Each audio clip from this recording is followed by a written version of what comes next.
सुप्रभात बच्चों, मेरा नाम नीलम सिंह है और मैं आपकी हिंदी विषय की अध्यापिका हूँ। आज हिंदी विषय के अंतर्गत हम करेंगे पाठ 9 कबीर की साखी के अभ्यास का। बच्चों, हमने इसका पाठ पहले हम पढ़ चुके हैं। कबीर की साखियों में मैंने आपको साखियों का अर्थ समझाया था और पाठ का सारांश बताया था। आज हम करते हैं इसका अभ्यास कार्य। ये जो अभ्यास कार्य है ये पाठ से आगे की है, अर्थात इसमें हम सिर्फ पाठ से संबंधित नहीं, उससे आगे की सोच रखते हैं। तो इसमें कुछ प्रश्न है, आइए देखते हैं। पहला आपका प्रश्न है, या आपा को डारी दे दया करे सब कोई, ऐसी बानी बोलिए मन का आपा खोए। इन दोनों पंक्तियों में आपा को छोड़ देने या खो देने की बात की गई है। आपा किस अर्थ में प्रयुक्त हुआ है? क्या आपा स्वार्थ के निकट का अर्थ देता है या घमंड का? तो आज हम यहाँ पर आपा शब्द का अर्थ समझेंगे। ये जो बच्चों दोनों पंक्तियां हैं, इसमें आपा का जो आपा शब्द दिया गया है, ये घमंड के लिए प्रयुक्त हुआ है। यहाँ पर क्या बोला गया? या आपा को डारी दे दया करे सब कोई। आपा अर्थात घमंड को छोड़ दो, डाल दो और सब पर दया करो। ऐसी बानी बोलिए मन का आपा खोए, अर्थात हमें इस तरह से मीठी वाणी बोलनी चाहिए, अर्थात अच्छे शब्दों का प्रयोग करना चाहिए कि सामने वाले के जो घमंड है वो उसका दूर हो जाए। यहाँ पर आपा का अर्थ जैसे मैंने अभी बताया घमंड से लिया गया है। तो इंसान घमंड के कारण खुद को क्या समझता है? श्रेष्ठ समझता है, सबसे बढ़कर समझता है और दूसरों को वो छोटा समझने लगता है। तो उसे यहाँ अपने आगे सभी हीन दीन दिखाई देते हैं। ठीक है, तो यहाँ पर यही बोला गया है कि अगर हम अपने घमंड को ना दिखाएं, अर्थात अपने मन में किसी भी प्रकार का घमंड ना लाएं, तो हम सज्जन व्यक्ति बन सकते हैं और दूसरों को भी खुश कर सकते हैं, शांति दे सकते हैं। आपके विचार में आपा और आत्मविश्वास में तथा आपा और उत्साह में कोई अंतर हो सकता है? अब यहाँ पर हम आपा और आत्मविश्वास, आपा और उत्साह में अंतर समझते हैं। यहाँ पर आपा और आत्मविश्वास, आपा का यहाँ पर अर्थ जैसे अभी हमने समझाया था घमंड या अहंकार है, जिसके कारण व्यक्ति दूसरों को हीन समझता है और खुद को श्रेष्ठ समझता है।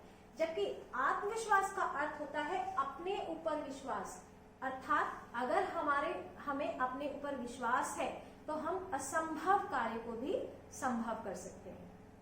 दूसरे में है आपा और उत्साह। यहाँ पर आपा और उत्साह में क्या अंतर है?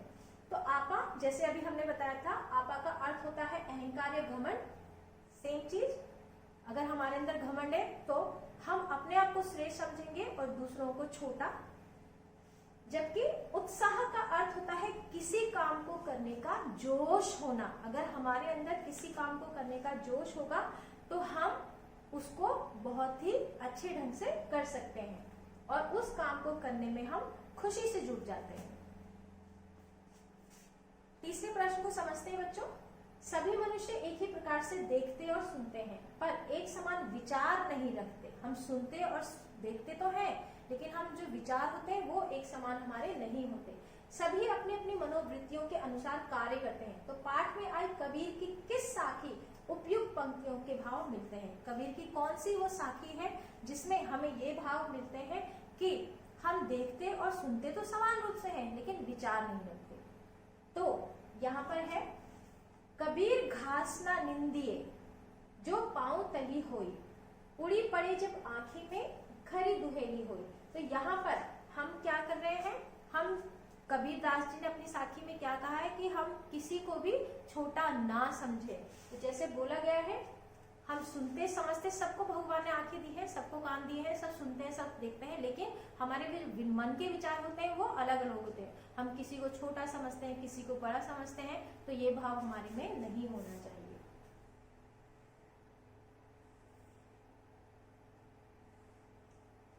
कबीर के दोहों को साखी क्यों कहा जाता है? क्या कारण है कि हम कबीर के दोहों को साखी कहते हैं?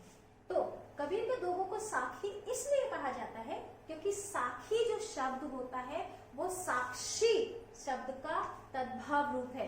बच्चों, तत्सम और तद्भव तो आपको पता ही होगा।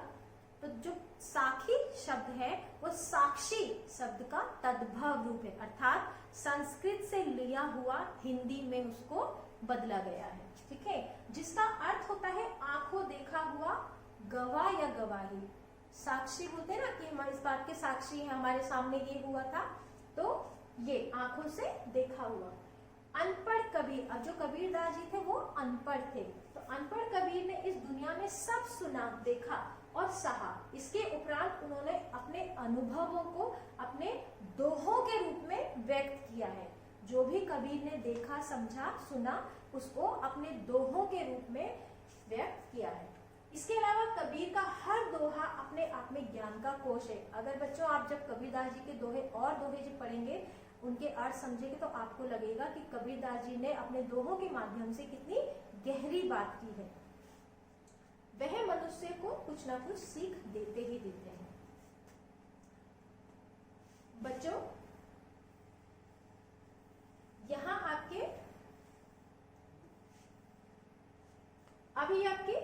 आपको यहाँ पर कुछ काम दिया गया है। बोलचाल की क्षेत्रीय विशेषताओं के कारण शब्दों के उच्चारण में परिवर्तन होता है। जैसे वाणी शब्द वाणी बन जाता है, मन से मनवा, मनवा आदि हो जाता है। अब यहाँ पर ये कुछ शब्द दिए गए हैं, आपको इन शब्दों के अर्थ जिनके बनते हैं, जैसे ज्ञान, आधा ग या न, लेकिन इसका अगर हम प्रचलित रूप देखें तो ये होता है ज्ञान। इसी तरह से जीभिका जीभ, पाऊ का पांव, तली का तले, आंखी का आंख और बैरी या बरी का बैरी और शत्रु। बेटा आप लोग जब भी ये काम करेंगे आप बहुत ध्यान से इस चीज को पढ़िए, अच्छे से समझिए और काम कीजिए। थैंक यू बच्चों।